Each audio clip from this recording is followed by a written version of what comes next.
In the 23rd century, most citizens on Earth are living below the poverty line. This is why many people end up accepting very dangerous jobs like mining, military, and space exploration. To travel through the universe, explorers use a system called slipstream, which turns matter into a data signal and transmits it to a fixed coordinate. All the volunteers are given an apex device fused into their nervous system in order to use this slipstream. Newbie Whit is getting ready to start a new job at the West Coast Search and Rescue Team. Before he leaves, he and his pregnant wife Lisa share a sweet moment together, and Lisa gifts him a picture of them with a loving note as a lucky charm before kissing him goodbye. Later at the West Coast Slipstream Division, the team gives Whit a very warm welcome. The captain makes most of the team head out, then right in front of Whit, he begins asking Dave about the jump he's made because he's noticed something weird in the logs that may indicate a dirty jump.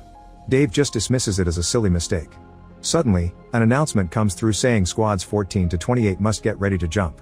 The captain puts up a video feed of the jump and notices how the teams are going blind into a mining site. After just a few seconds, only a few team members come back, and to everyone's shock, they're screaming in pain and horror, not to mention the blood dripping on their faces. An alarm is raised because apparently quarantine has been breached, and when the doctors try to help the bleeding rescuers, one of them starts to shoot everyone. The captain, Dave, and Whit try to leave the room, but they find the door locked because of protocol. They watch on the screen how little by little every team member that came back becomes violent and attacks each other. Soon the bullets are piercing the walls and almost hit the trio. For the sake of their safety, they have no choice but to jump, even if the jump only mentions a location called Infini that is off the grid. Dave doesn't want to go because that's where the crazy ones just came from, but soon the lockdown protocol begins filling the room with gas, meaning they must jump or die. For some reason, the captain's apex cannot decipher the code, so only Whit and Dave manage to jump while the captain is left behind to die. Moments later, the East Coast Central Command is in complete chaos with the news of what's happening in Infini. The chief puts together a search and rescue team and explains the situation to them. Infini is the furthest outpost in the galaxy and is known for the worst space disaster in history where 1,600 workers were killed by a very volatile mineral that can only be found on that planet. Because of this, Infini was permanently shut down, and a team was sent to investigate what happened. However, an accident caused all the team members to die except for one named Montali, who painfully removed his apex to stop headquarters from forcing him into jumping back. Now Montali plans to send a huge amount of a dangerous mineral to Earth, so the team's mission is to go there to stop him. At that moment, news of what happened on the West Coast arrive, since squads 14 to 28 had been sent to extract Montali as well. Apparently everyone in the West Division has died except for Whit, who has been trapped in Infini for a week already because of time dilation in space. They also think there's an airborne threat in the station. Then the team proceeds to jump and instantly appears in Infini, finding the place in complete ruins and freezing. The team immediately jump on the mission by assigning duties. Boxon and Jackler have to find Whit, Menzies, Grenick, and Kent have to look for the payload, and Mannings, Huntington, and Captain Johansson will find the generator. As the team begins exploring, they find a huge amount of bodies around every room and hallway. Half of them died of the freezing temperatures, but they can't tell what killed the others.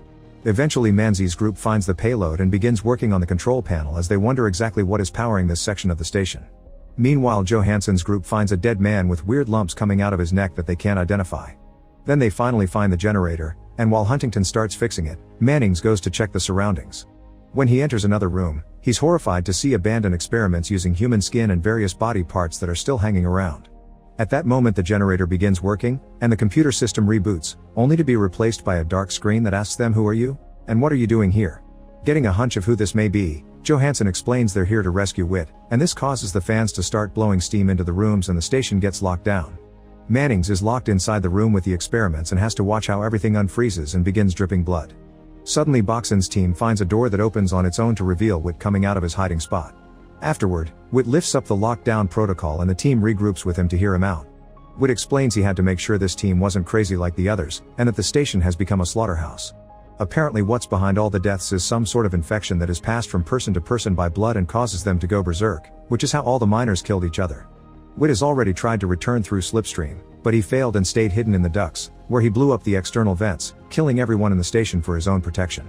Huntington asks how Whit is powering the station, so Whit explains it runs on binary codes, which he understands.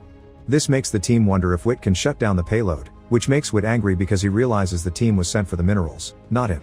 Jackler cuts in and calms Whit down, promising to take him home if he helps them first.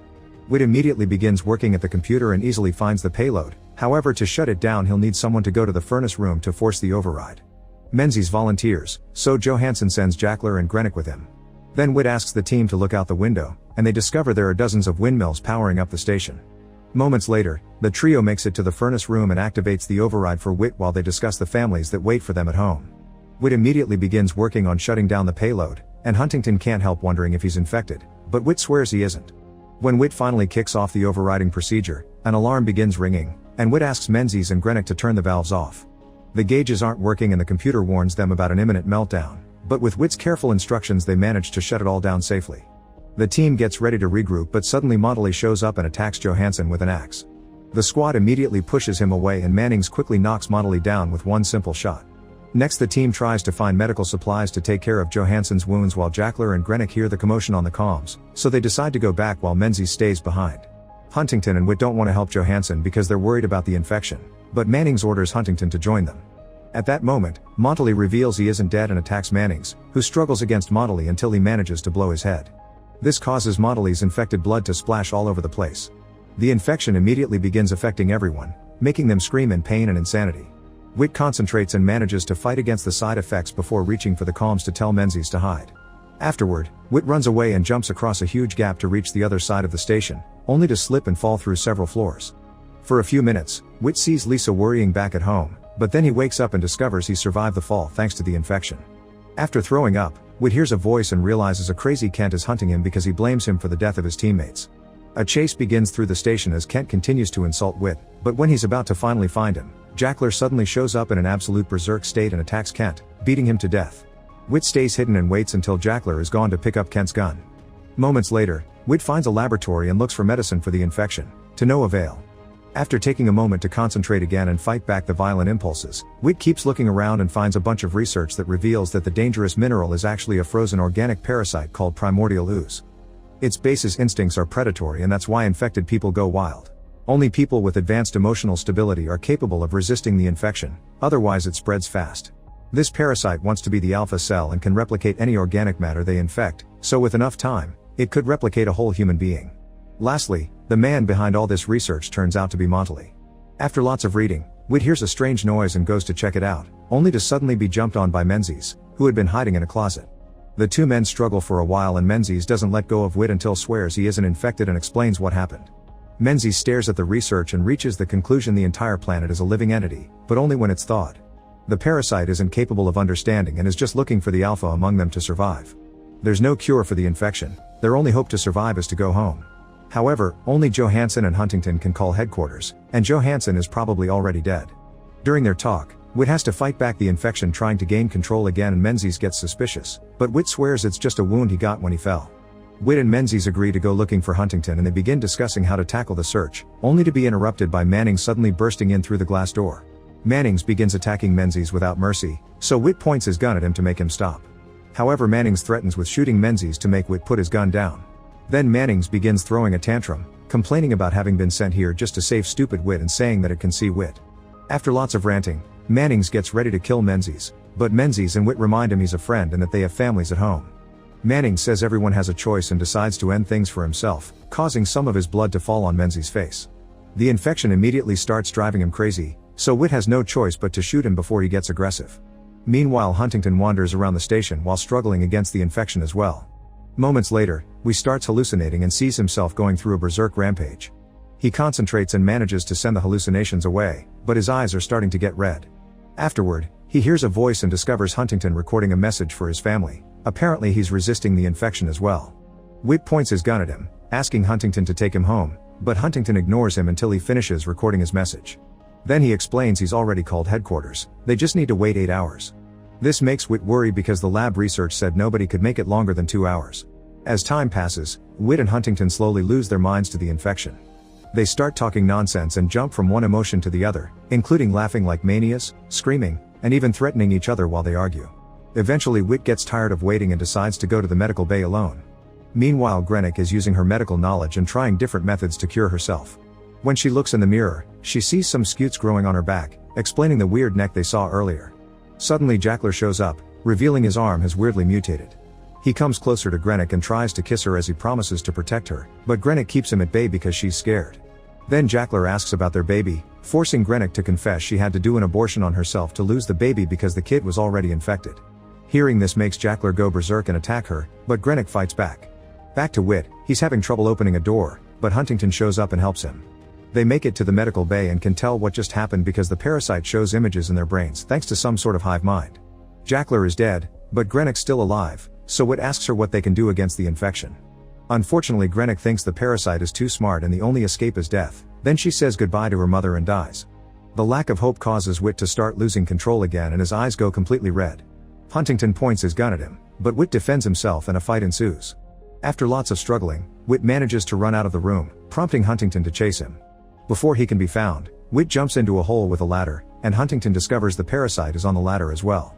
After interacting with the parasite and getting his eyes fully red too, Huntington also jumps into the hole, only to be ambushed by Whit.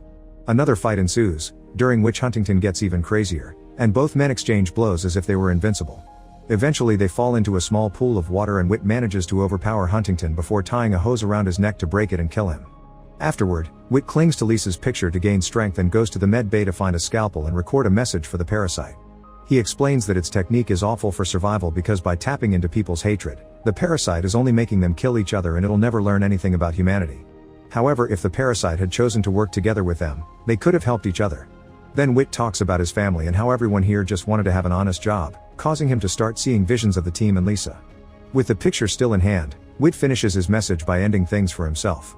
As Whit's message plays on a loop all over the station, the parasite begins covering all the bodies with its gooey minerals. A mysterious puddle forms with the minerals and a human face appears on it. While this happens, Whit's blood starts coming back into his body. Moments later, Whit wakes up without a single wound and is shocked to discover the whole team is also alive and well. Mannings informs them the parasite is gone, and Whit checks the lab, where he confirms all the mineral samples are gone too. The team cleans up and regroups at the control center, but nobody knows how to explain what happened. Obviously disturbed by the experience, they all agree to lie and say they were incapacitated for a few hours because of pressurization.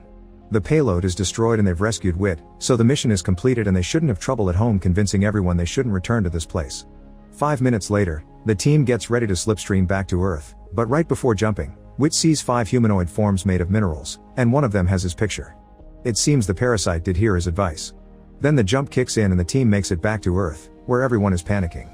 A group of doctors immediately surrounds them and asks them personal questions to be sure they're sane. They also ask if they were exposed to any dangerous contaminants.